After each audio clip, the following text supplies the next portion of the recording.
So, Stephen, in the short time that I've been getting to know you, one thing that has been very clear is that you are incredibly ambitious, and that's been demonstrated from a very young age, and you have achieved a lot along the way.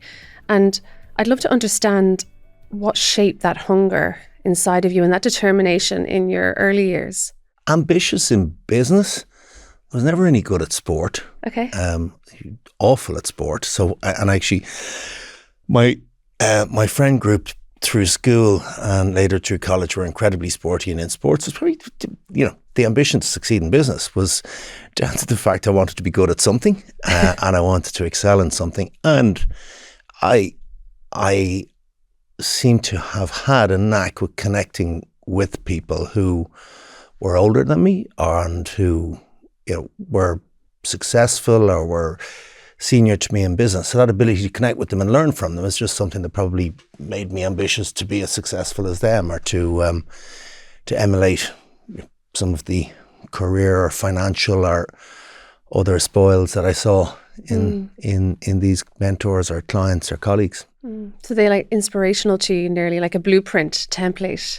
Yeah, I've always been ambitious. I was at my it was a dinner when I was leaving Davy, and the Davy CEO at the time stood up to speak about myself and my then business partner when we were leaving Davy. And in relation to my business partner, I won't make his head any bigger and name him, but in relation to my business partner, the Davy CEO said that that individual is probably the brightest person to have ever worked in Davy in the 20 years that he had led the business. And then he looked at me and he said I was probably the most ambitious person to have worked in Davy. And actually, I'm still not sure if that was a compliment or an insult, but anyway, it's a word that has been associated with me. Yeah. And you became a stockbroker at 21, and you will have to forgive my ignorance because I don't know fully what a stockbroker does. So please explain. And I guess at that time, what did it mean to you to hold that role? My background, stockbroking, I started when I was in fourth year in school, the year after junior cert. I started going in as a handyman and helping out in NCB stockbrokers, as it was at the time, kind of working in the back office, general admin, that kind of intern summer work that's you probably is more prevalent and more structured nowadays. So the buying and selling of shares and a lot of the glamour that was associated with the mid to late 90s, Wall Street, pre-dot-com boom, roaring, shouting, a lot of the glamour probably was at the time. It's certainly, it's neither glamorous nor has it endured to this day in terms of how stockbroking is now.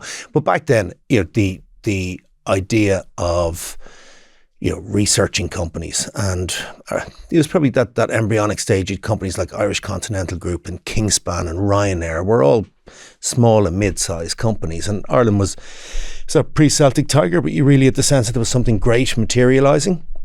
And then across the water you had the London Stock Exchange, which was a powerhouse at the time, probably more important globally than the New York Stock Exchange at the time. So I had exposure to that at a young age. There was a lot of glamour, and it was a very good career. Like if I look now, stockbroking or being a research analyst or a fund manager back in the mid to late 90s was probably akin to working in tax law or aircraft leasing or some of those very sought after intern type positions as they are now.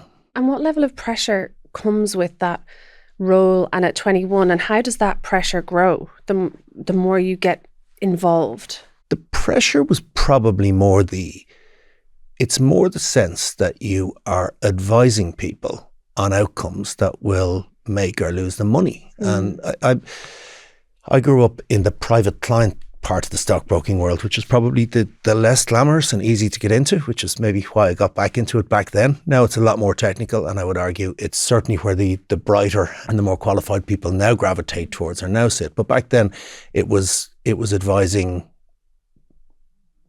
what we would now call entrepreneurs or business people or high earners on how to invest their hard-won savings or their hard-won income. And actually, nowadays it's probably much more sophisticated in terms of how investment decisions are reached on or the type of funds you can invest in. back then, we and a small team of us were researching which shares we thought would go up and advising people to buy those shares, and often not realising that maybe they couldn't afford to endure the losses that they would if the stock went down. So the pressure was more the feeling of ownership, of personal culpability if you recommended something to somebody and it went down. That was the pressure. I was never really playing with my own money. I never worked in an environment where you were going to get fired if you lost money for the firm or for an individual, subject to the fact that you were doing the right thing and not the wrong thing. So, it's a pressure, something that's there.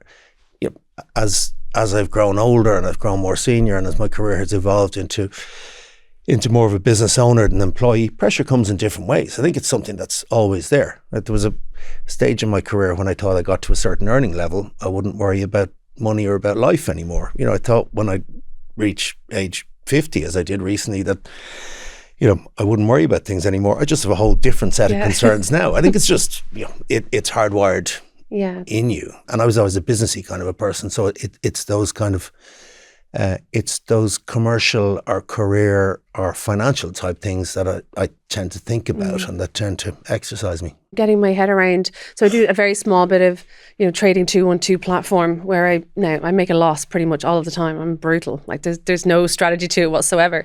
But when you're working with individuals and let's say they've taken your advice and they invest in stocks a considerable amount, are you communicating with them daily, or do you have to let a person know that maybe it's dropped, or can you get time to let that recover? If we go back to the early days of my stockbroking career, it's probably very like what you're doing on on the platform, trading 212, losing money everywhere. Well, that's the thing. Actually, if you read the small print, it says 60% of our clients lose their money. So,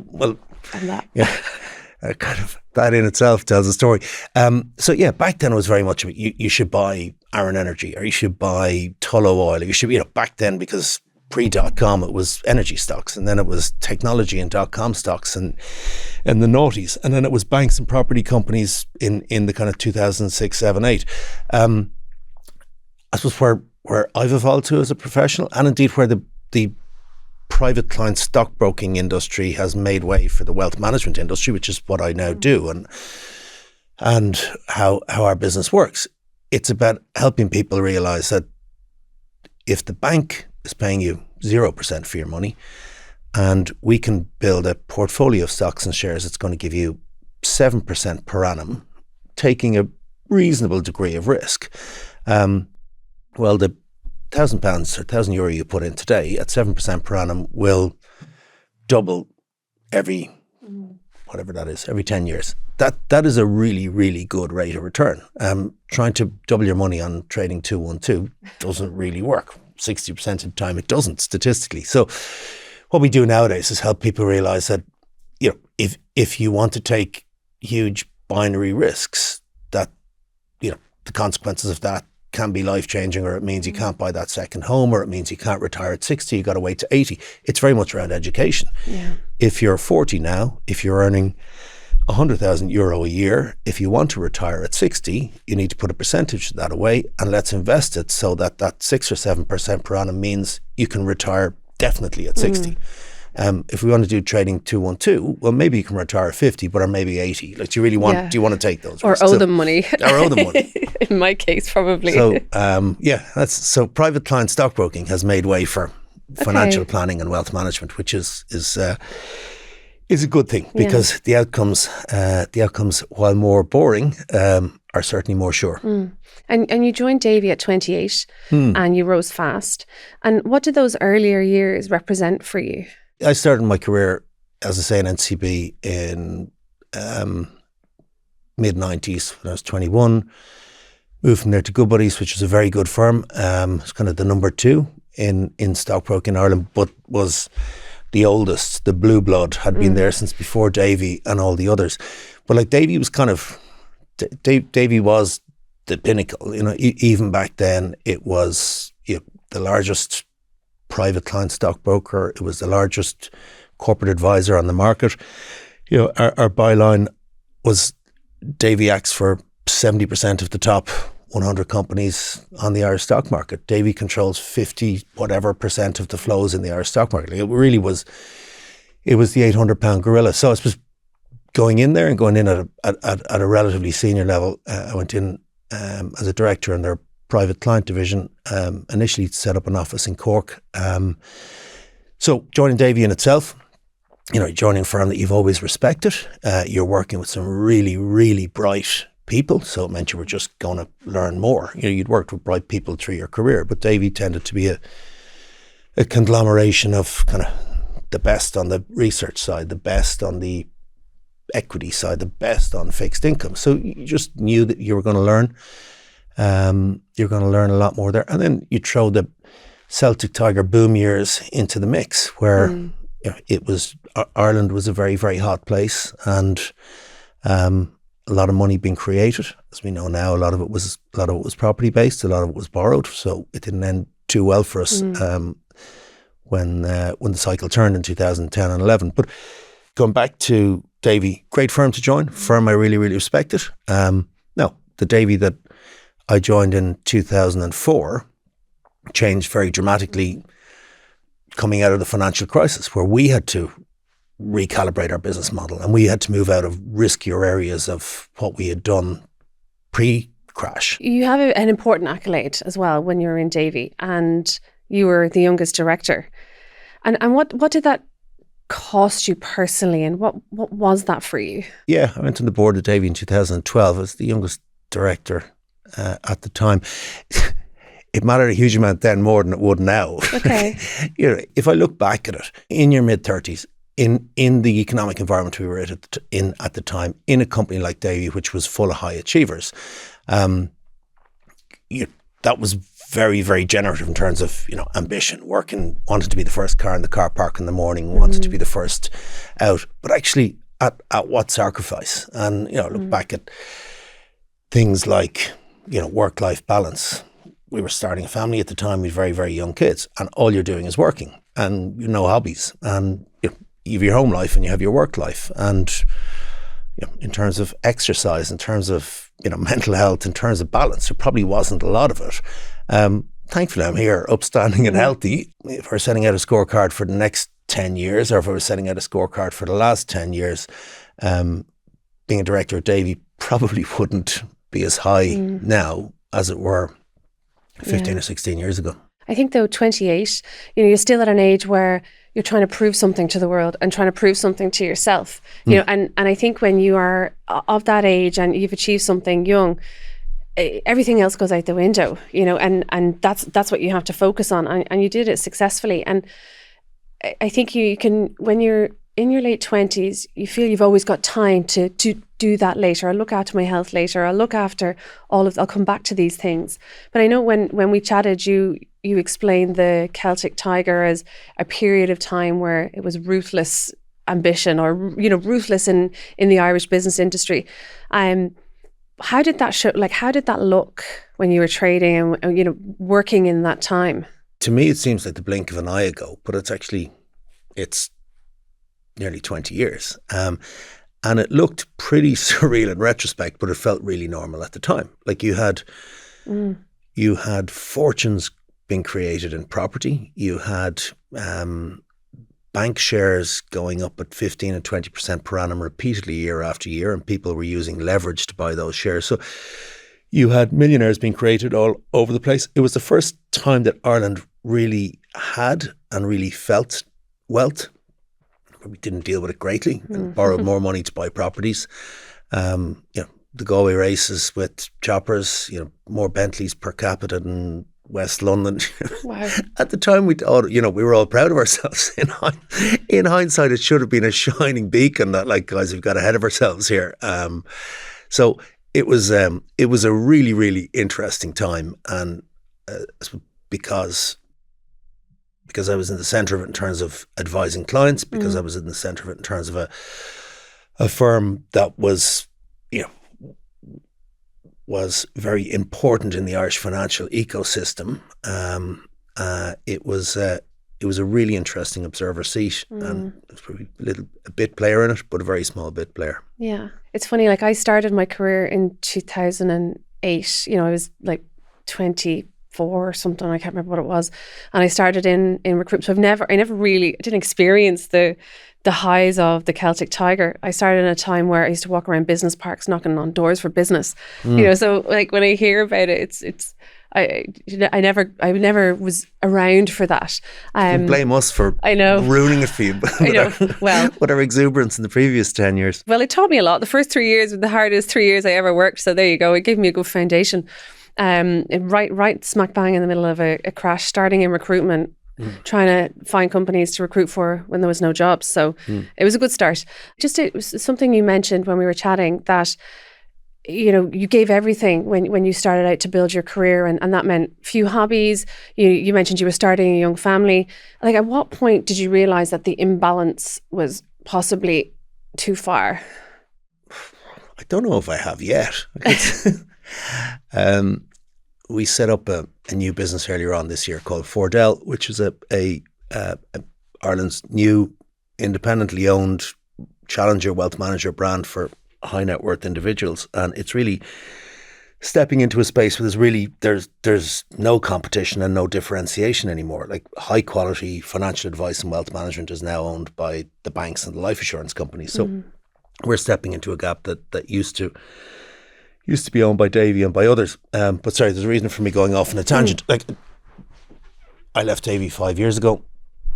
We set up a company called Argo initially. We'll get into that in a little bit more, Sarah. And then it took 5 years of blood, sweat and tears to get to a point where you're kind of financially secure, where Argo is profitable, where some early mistakes we made had been rectified, where COVID was a distant memory, which nearly upended the business and would have been a very, both a personal and a professional challenge for me.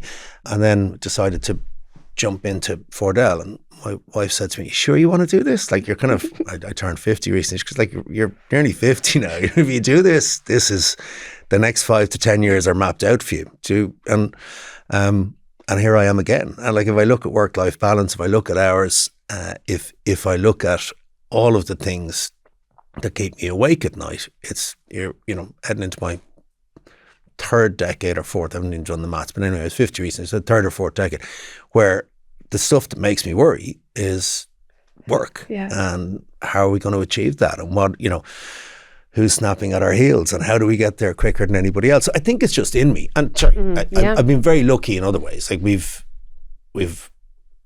3 fantastic kids. They're very healthy. We haven't had to battle the challenges that many other professionals or working parents have had to. So I've kind of been very lucky in terms of I've been able to, I have the infrastructure at home. I have the support of my wife, who also works, that I can do these things. That's the key. Yeah. I think the foundation at home is key.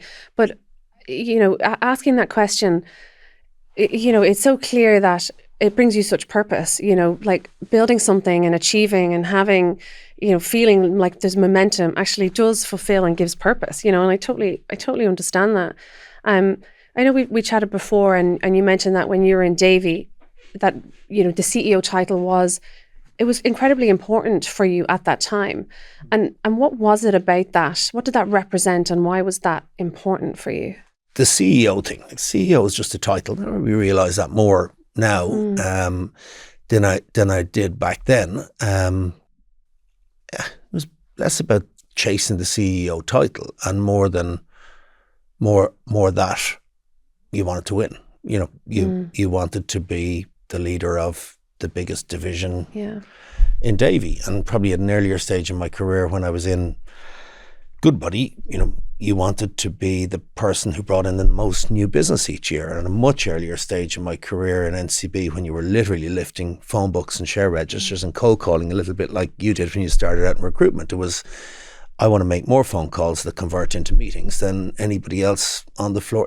It's the CEO thing is interesting. I had an ambition probably from a few years into Davy to perhaps run that firm or run elements of that firm. I achieved part of it, but as I look back now, I was probably too immature to ever have run an entire organisation the size of 600 or 700 or 800 people. Maybe I am now, but I don't want to now. Back then I thought I did. And I certainly had the commercial now, so I probably had a lot of the leadership now. But in terms of the attention for detail, or the ability to bring everybody with you, or the ability to perhaps put your ego or your opinion in the background and push others forward, I think I'm more intuitive where I could and do that now.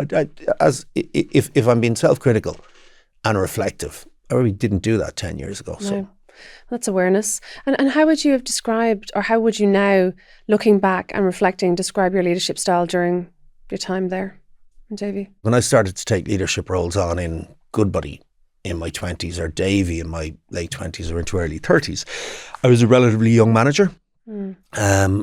And that allowed me to probably relate more to junior people in the organisation, because it's closer to them age, or maybe closer to the mentality, or perhaps closer to the immaturity. Dare I say it also meant that you could bring a fresh thinking to it. Like, I don't really like hierarchy, even now in Fordel. Like, in terms of the people we bring in at every level, they need to have a voice. It's not leadership by committee, but we bring somebody in from an organisation that is infinitely bigger, or infinitely bigger or better than us in certain areas. Well, if I just leave them in a corner to do the role that their job spec has, that's a missed opportunity for me, and it's a missed opportunity for the team. So actually, a particular period in Davy where we had a business which scaled very rapidly and scaled via acquisition. We built a business in Northern Ireland from kind of 2014 or 15 through to when I left in 2019, and we went from 5 people to 100 people. We went from, in monetary terms, 0 to €2 billion in assets. We grew it from a small office in Belfast to the largest wealth manager in Northern Ireland. We had an office in London, and most of that came via acquisition, buying other businesses, bringing teams of people in who had worked in other organizations for long periods of time.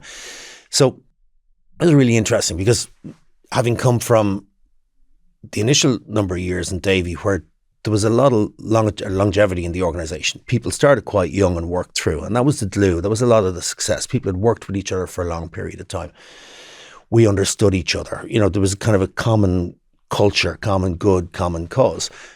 Bringing people together who may not have wanted to move employer, who may have been working with a 6-person firm and suddenly they're part of a 600-person firm. That was real, that was getting down into the reeds of meeting people one-on-one, understanding what their fears are, realising that you can't just impose a master culture, that they're, whether it's different geographic offices or different teams, while we might sit under one umbrella, the fact that made them, or the company that we had bought, successful in its previous guise, we needed to maintain a bit of that. And that's, I would have been very hands-on. We meddled a little bit too much, but just the people piece really, it's what I'm passionate about, both on the client side and on the employee and the colleague side. What is it that will make this person come in every day, be happy in the role, want to work in this organisation, and then when there's an ask or when they need to be pushed by me or by a colleague, they're doing it from a position of comfort because they trust the organisation and they know that we have their back. If they work exceptionally hard on a project, we look after them financially. If they take a risk with something and it goes wrong, I'll have their back to say, I was the one who asked you to do that, or I was the one who endorsed you to do that. So, and that's probably another thing, Sarah, where if I look back now, I could probably, never say never, but if I were leading a multi-100-person organisation, I think I would have been too much of a micromanager, too much wanting to be in the reeds at a divisional or an individual or a team level to be properly strategic. So now, helpfully, as we grow Fordel, I've brought some really, really brilliant people in not just from an intellectual or an investment or a technical background, but who have that people skills and who've worked in very large organizations with a much more strategic type experience and background than mine, which is more intuitive. Yeah, you used a word there that's crucial, trust. And I think if you trust your employer, things change because they deliver on their word, they look after you, and you know that you've got a secure place, and actually feeling safe and secure in your employment is fundamental human need. When you left Davy, you went from a high paying job, high profile role to a startup business that was a fintech business that was burning about 70k a month. What was your mindset at that time, taking that risk? I resigned from Davy summer 2019, and then quite a long gardening leave. So we didn't set our go up until January 2020. I left Davy with a then colleague, Adam Cleland. Adam had been a very senior guy on the investment and financial planning side in Davy. I was chief executive of the UK business at the time, and I was head of acquisitions. So we were two senior guys who were relatively young, even though we came from very, very different backgrounds. And again, probably with the benefit of retrospect, with the benefit of hindsight and retrospect, and also statute of limitations. One thing I say now, nobody can come after me, especially Adam. Probably just the organisation was going in a direction that didn't suit either of our ambitions or where we wanted to go with our own profession. And I can't speak for Adam, but we both found ourselves increasingly talking about, well, God, I've always wanted to do my own thing, and what if, and at the time, Davy was going through a lot of organisational change. There'd been a change in CEO 2015, 2016. That CEO, who ironically had been my boss right from when I joined in 2004, was kind of revolutionising the organisation. Up until then, it had been, and probably for the previous 70 or 80 years, had been very much, a partnership. It had been, dare I say it, quite male-oriented. Great people, ran really, really well, very, very profitable business, had come out of the financial crisis very strongly by reinventing itself and actually becoming really, really best in breed in terms of how it delivered client advice and how it delivered investment outcomes. But it was becoming more corporate. And, back to that point, I actually enjoyed, even though it was a big organisation, I enjoyed the, almost like the partnership nature and the, being able to be a generalist, being able to get down into all different parts of the organisation and lend a hand where it might be required. And it became more divisional and it became more siloed. And in hindsight, it probably needed to do that.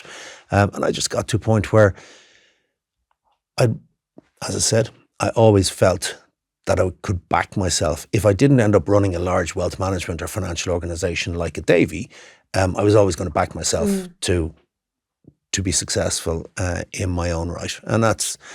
And I found a kindred spirit in Adam Cleland, who left with me at the time. We set up Argo as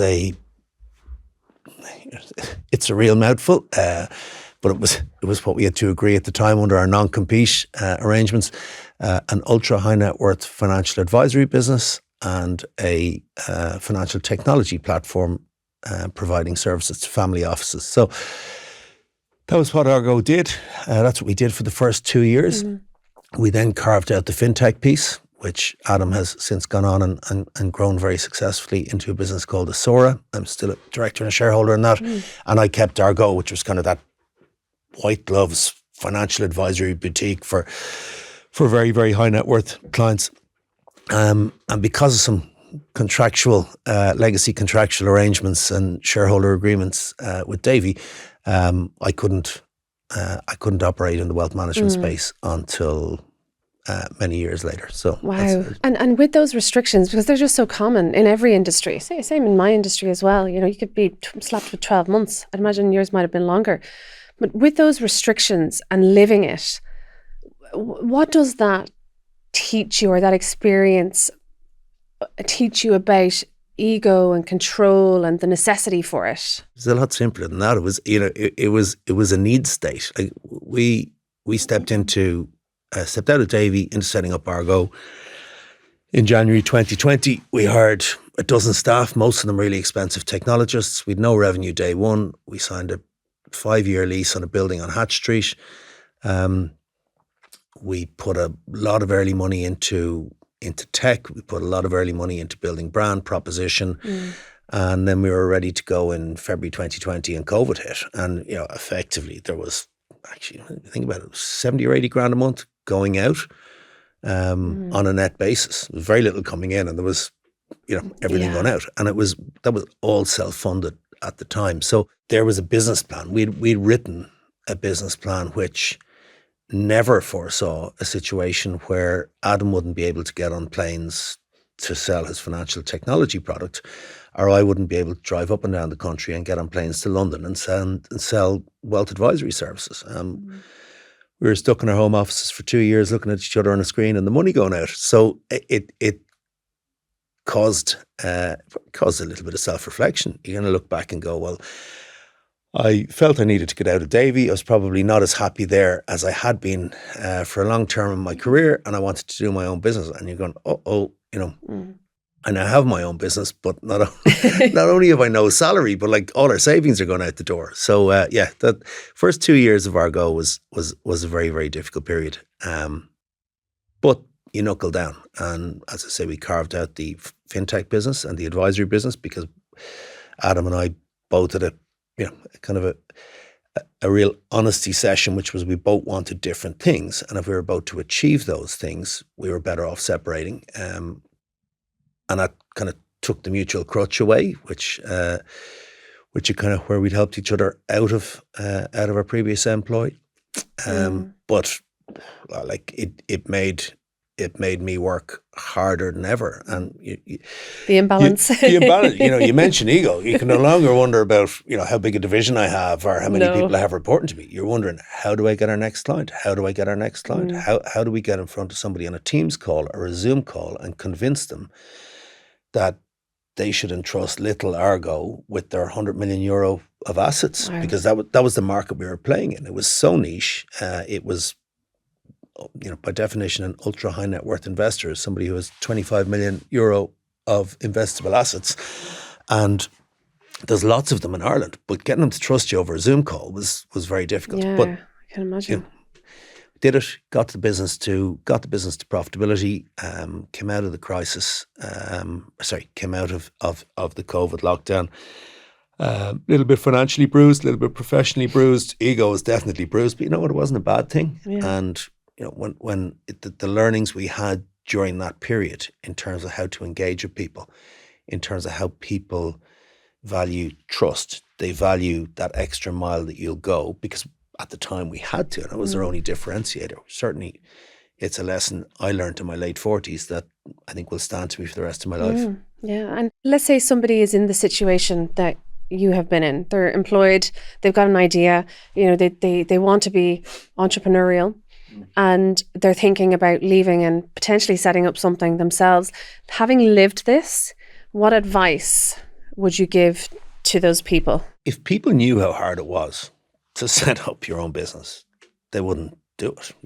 I don't need to tell you that. You genuinely wouldn't. Unfortunately, Ireland is not set up structurally, in terms of the support that's there for entrepreneurs and indigenous businesses. If I'm an American multinational, I want to come in here, I'm going to have every organ of the state, whining me, dining me, throwing money at me. If I'm an entrepreneur who wants to set up a recruitment business or a financial advisory business, I get a little bit of local enterprise help. I might get a few grand to set up a website. But, in terms of access to venture capital, in terms of access to the banking system, it's non-existent. So, there I go, discouraging anybody if you want. But it's the reality. It's the reality. Yeah. It's incredibly tough. However, the self-fulfillment, and again, what you've done with your recruitment business, what we've now done in terms of building Fordel really in less than 12 months into a real force in independently owned and independent wealth management,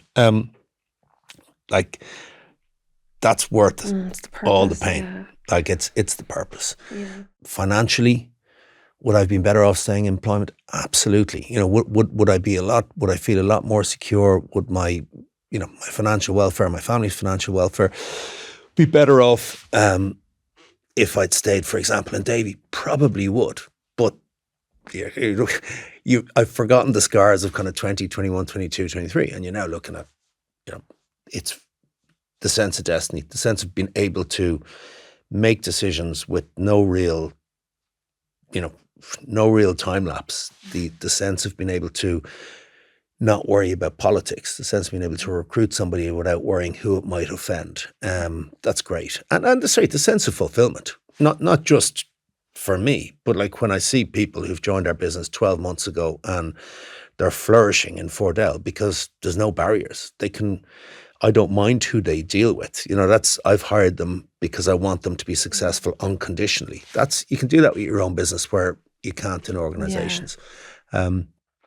So if you'd asked me 3 years ago, I might have given you a different answer. Now, I won't say unburdened, but past the point of let's just say the foot is off my neck at this stage. So I feel a little bit more positively reflective about the entrepreneurship. Yeah, no, and that's I can feel the passion from it, and the scars that you gained during COVID and burning cash and spending your savings. It's thankfully it has been, as you say, it has been worth it. Like, what is the vision for Dell, and why is it the right time for you now? A couple of different ways to answer that, or a couple of different tangents. Like if I look at what we did, I talk about the cash burn in the early years of Argo and getting it to break even and splitting the fintech business from the financial advisory business.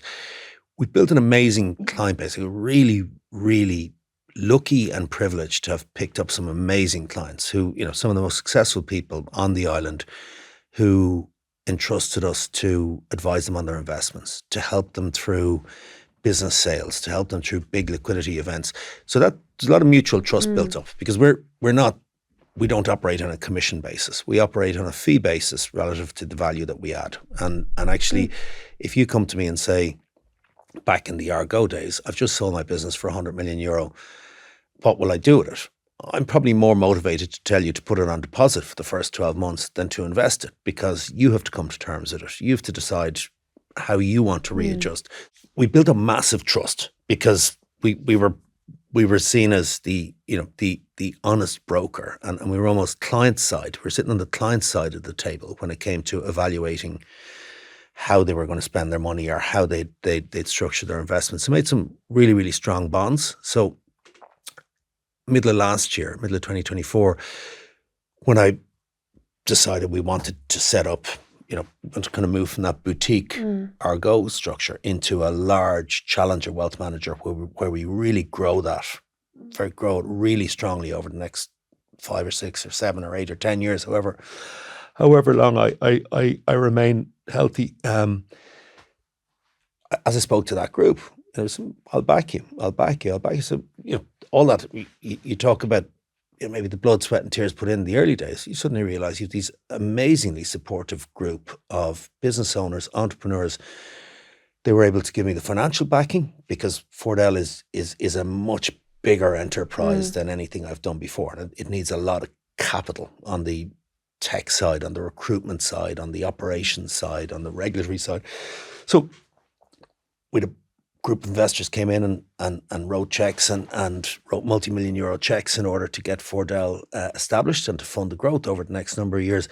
And as importantly, have supported me in terms of, I didn't ever think I'd need a business mentor at this stage in my career, but actually having access to this investor group who, if I'm thinking of doing an acquisition, if I'm thinking of making a senior hire, even if I'm having a shit week and I'm going to, being able to pick the phone up to somebody who's been phenomenally successful, built, organizations with thousands of employees or hundreds of millions in turnover.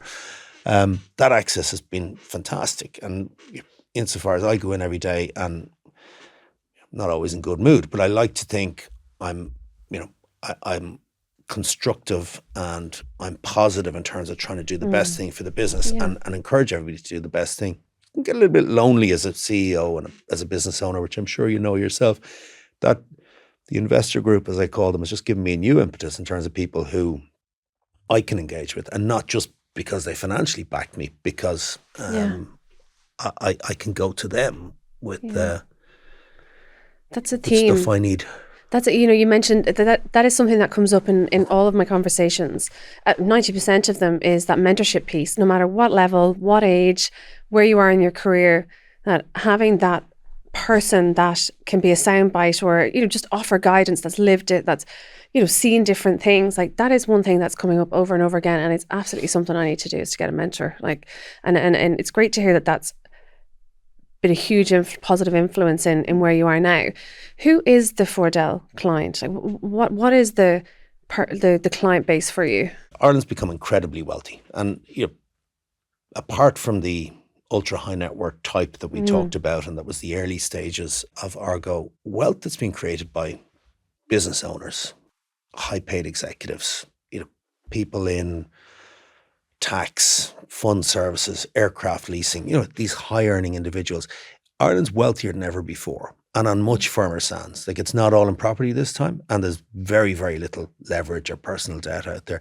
So you now have real wealth, much What does more. Real wealth mean? Last time around, we thought we were really wealthy. Okay. But it was equity in property, or it was, we were able to go to Anglo and borrow 10 million euro based on the building next door that we bought for $1 million 10 years ago. That wasn't real money. It was leveraged. This time around, it's people have earned, they've sold businesses. They have 2 million quid in their bank account. They've built their pension up. They have 2 million euro in their pension. Okay. They are very successful, work really hard at what they do, and they're earning, significant 6-figure salaries. So the ability for those entrepreneurs, business owners, wealthy retirees, partners in law firms, the ability for them to access personalized, high quality, objective financial advice and wealth management is actually at a lower point than it has ever been in my 25-year career. The banks own most of the previous independent. If I go back, I started in Davy in 2004. At the time, you had Davy, Goodbody, NCB, Bloxham's, Dolman. I'm showing my age now. I'm pulling names that even I had forgotten. Invesco, et cetera, et cetera, et cetera. You had lots of firms out there who, many of them very, very good, were offering high quality, personalized financial advice. You want to set a pension up, you want to invest a lump sum of £500,000 quid. You had choice in terms of where you could go. Nowadays, you don't have that level of choice at the more established end of the scale. Davy is owned by Bank of Ireland. Davy bought Bloxham. Goodbody is owned by AIB. Unio, which is owned by Irish Life, owns half a dozen of previously independent wealth management companies. So, and those organizations are good at what they do, but they're big banks and they're big insurance companies. And if I'm a successful entrepreneur or a high earning partner, I want to deal with somebody who's much more attuned to me as a person and much less considering me as just another number. And we lead every conversation with an individual's personal financial circumstances. Before we get into talking about what investment fund you need or what pension you should buy, it's understanding you as an individual. And that takes time, but it's actually time we're willing to invest because it differentiates ourselves and it makes us more interested in the clients than our competitors. And because our target client is 1 million euro and upwards of investable assets. So the majority of the clients we're attracting in Fordel since we established earlier on this year are in the 2 to 3 million euro bracket. And does that mean, sorry to interrupt you there, so does that mean I have €1 million, 2 million in cash that I want to do something with? So when you say investable assets, is that cash or is it liquid? It's typically liquid, Sarah. So it can be cash.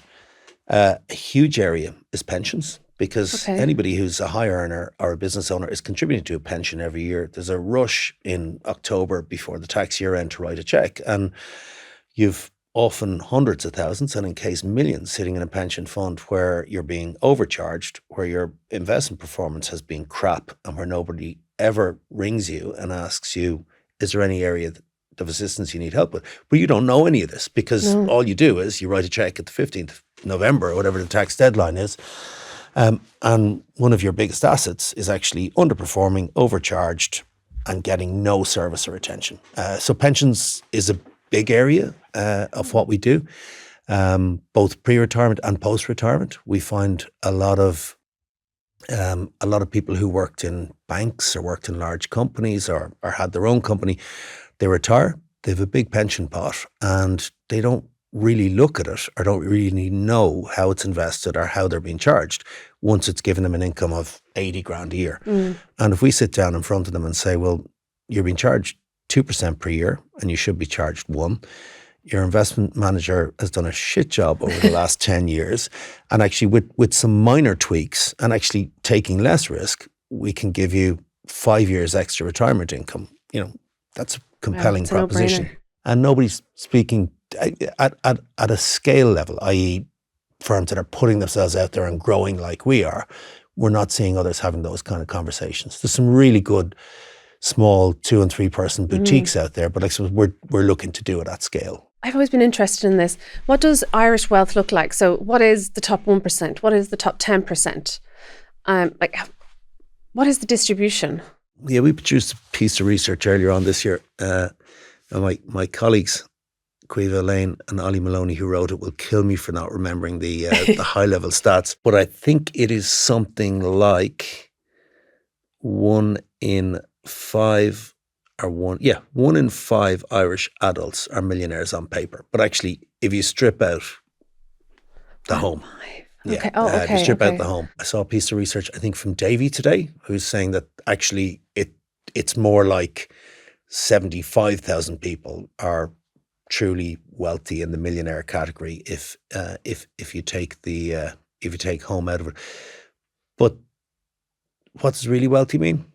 Like 1 million is cash, high net worth. Well, 1 million of cash or assets outside the family home is what the industry so like your business. Does. If let's say somebody is in the market and they earn, let's say 100,000, and maybe they don't have a huge amount of disposable income, but they're, you know, their prospects of earning more than 110 or 120 with bonus are limited, but they still want to make that work for them. Mm-hmm. Like, is there steps that they can take? Absolutely. €100,000 might sound like, and sorry, it is. It's a big salary. It's certainly, you'd be closer to this than I, but I think what's the average income in Ireland? Is it around 48, 50,000? Yeah, I think it's under 50,000 anyway, the average. Okay, so 100,000 is twice that. However, you strip blended tax rate of 42%, 43% off that. So you have €60,000 net into your hands, probably a bit less with levies. So that looks like €1,100, €1,200 a week. Take the cost of running a house, running a car, running everything else. Your disposable isn't, if you're living in Dublin or Cork or Limerick or one of the other cities, your disposable income isn't going to be great. But the default is leave the surplus in cash deposit. When, back to the compounding point earlier on, if you have an ability to fund a pension or to make personal pension contributions, all of the growth from those are going to be tax-free. So if you're able even to put a couple of £100 a month in, the compounding effect of that over 20 or 30 years is going to run into the hundreds of thousands of euro.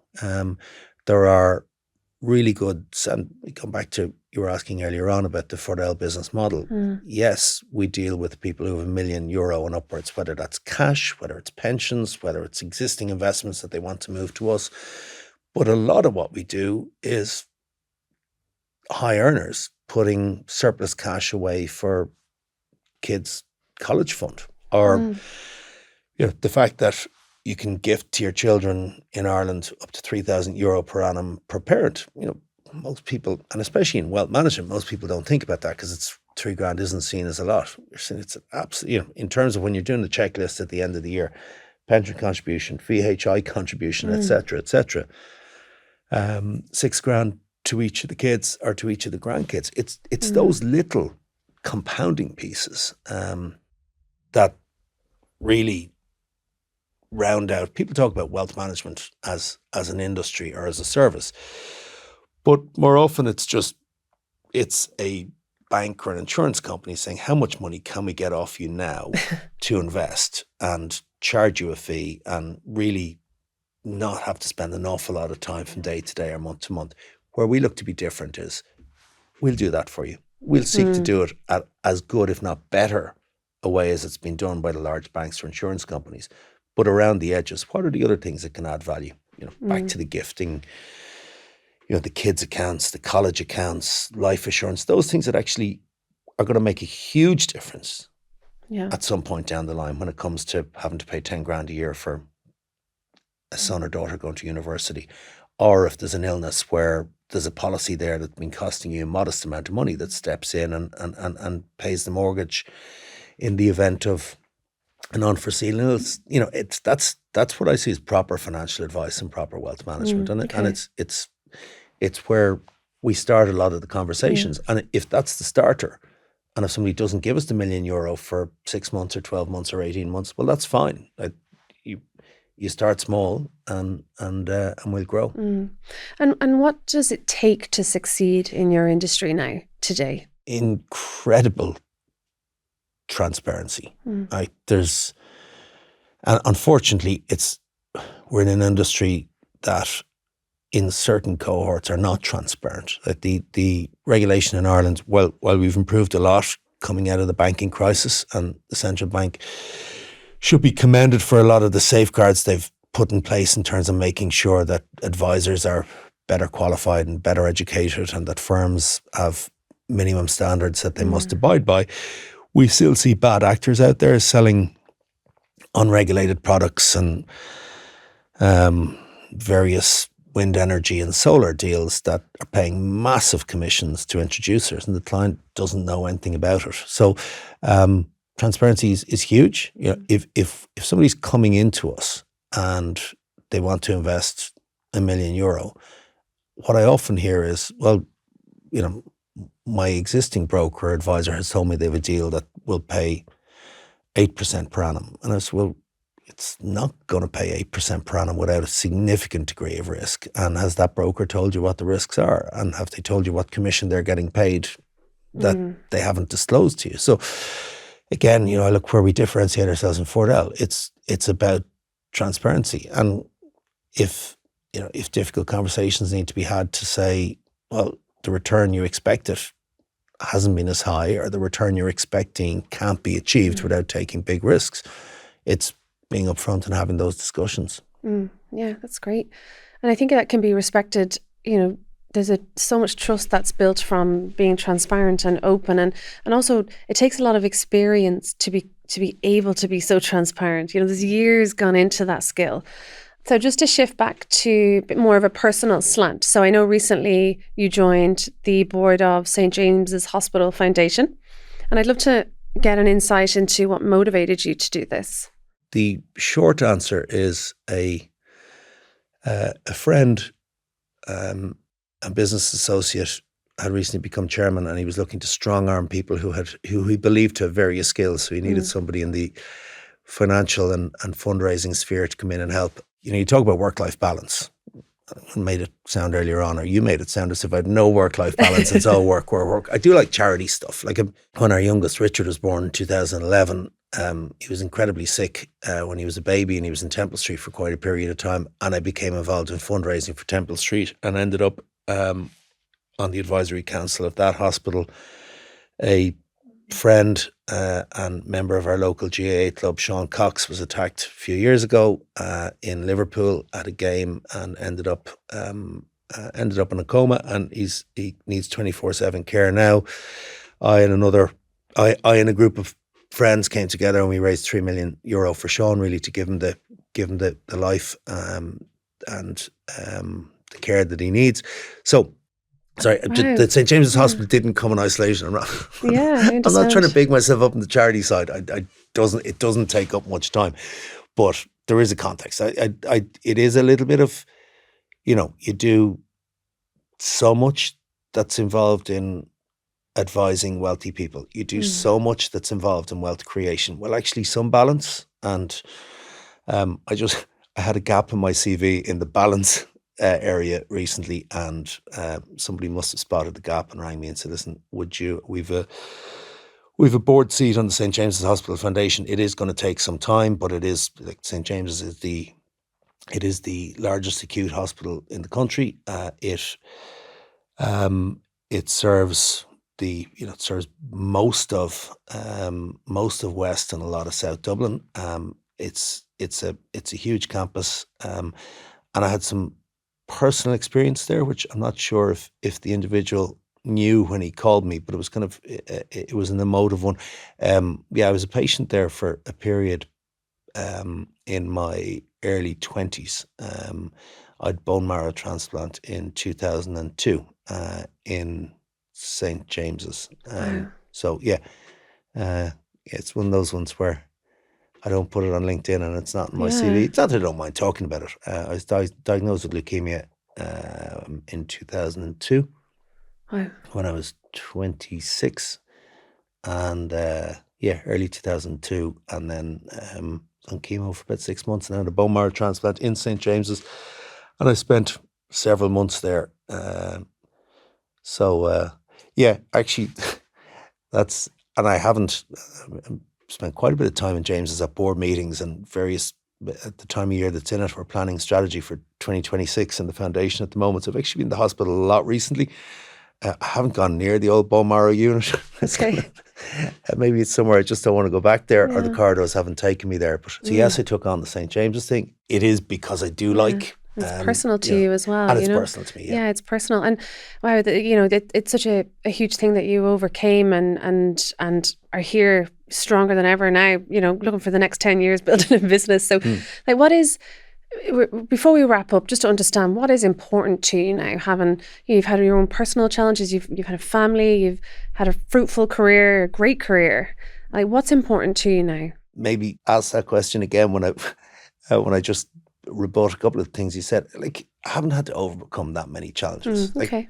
Bone marrow transplant in my 20s. It was incredibly traumatic at the time, probably more so for my family and my fiance, who's now my wife.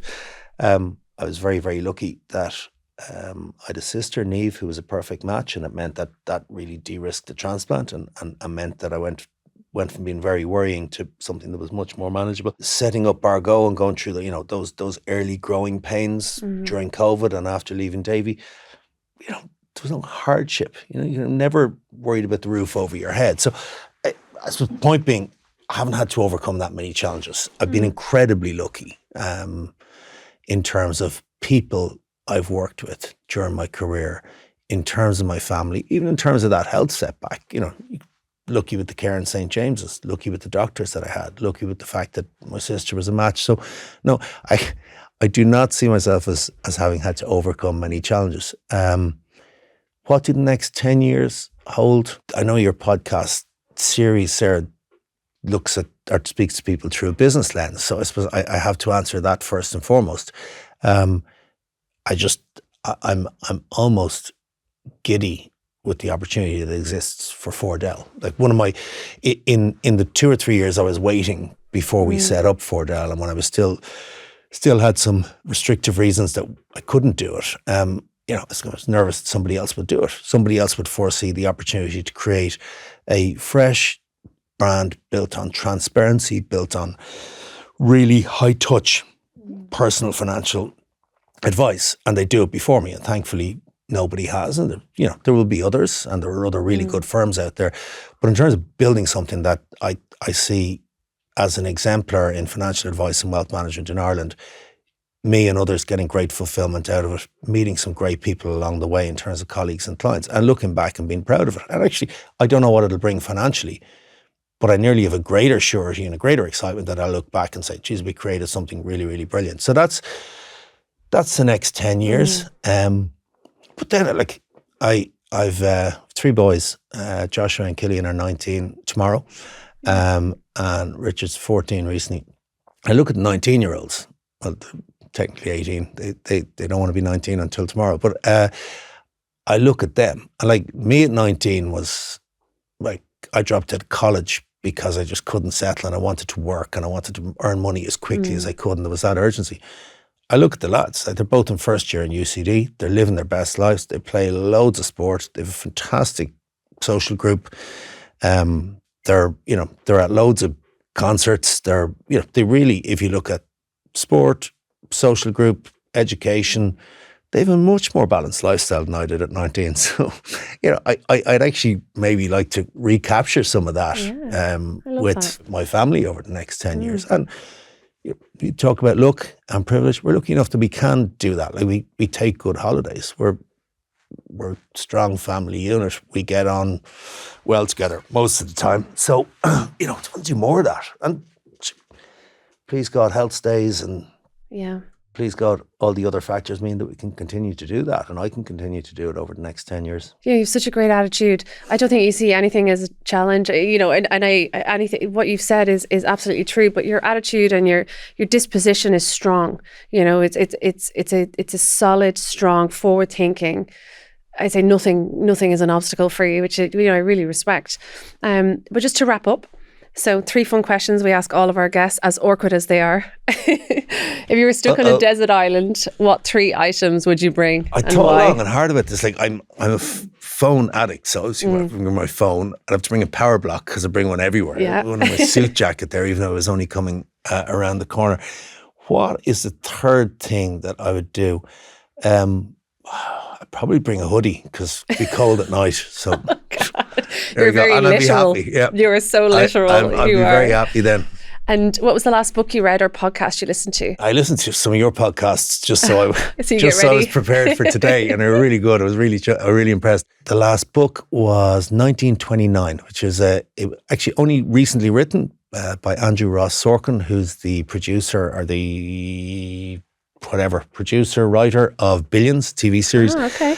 And he wrote Too Big to Fail, which is kind of the iconic piece about the last financial crisis. Brilliant book. It actually looks at the financial crisis in 1929, not just around financial markets, but around what it did to that American generation. And it actually has a lot of relevance for what's going on in the States and politically and financially today. So anyway, great recommendation. Great book. I'll send it to you for Christmas. Yeah, thank you. I have a few copies there. Promise you. And if you were to host a dinner party, which 3 guests would you bring? Yeah, I'm going to be nerdy on this one. Like, because it's business I'm in, like I'm a business nerd. I love meeting really successful business people and sports people. And actually I've met loads of them. It's one of the byproducts of what I do for a living. So actually, if I could get my 3 boys out to dinner in like a steak restaurant and they'd talk to me and put their phones down, that'd probably, I did think about the questions. I have a bit of a political curiosity as well. I'd love to get Kim Jong-un and MBS, the Saudi leader, because I just, in 2 different ways, I'm just really curious as to what they're doing in their respective countries. So yeah, I'd be an observer at that one, be sitting behind the couch. I know, I'd be shitting it too. But well, thank you so much, Stephen. I appreciate your time. Not at all. It was great. Thank you.